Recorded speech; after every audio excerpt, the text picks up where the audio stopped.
ena stvar, ki je po mojem dosti ključna, kaj iz trga pobereš, a ne nekih informacij, a veš, a se kaj spreminja na trgu ali ne.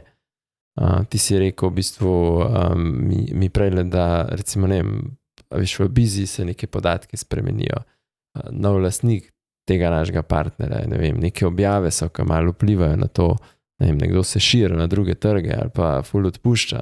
To bi želel vedeti. To so vse pomembne informacije za tistega, ki je owner tega akaunta. In tako kot si že omenil, za jajom lahko spremljamo pač vse novice v tem podjetju in izluščimo ven samo tiste, ki bojo vplivali ali pa ki potencialno lahko vplivajo na naš posel in sporočimo prave stvari. Ali pa ja, če vemo, kdo je tam glavni nabavnik, če tako rečem, ali pa naš glavni kontakt, če se njemu vloga spremenila, ali pa celo podjetje spremenilo, je to neko obvestilo za našega ownerja, da bo ugotovil, kdo je zdaj v tej poziciji, s kom mora navezati stik, na drugi strani pa kamor je pač šla ta oseba, če je zamenjala podjetje, mogoče pa tam nova priložnost za narediti novo prodajo tudi, ne?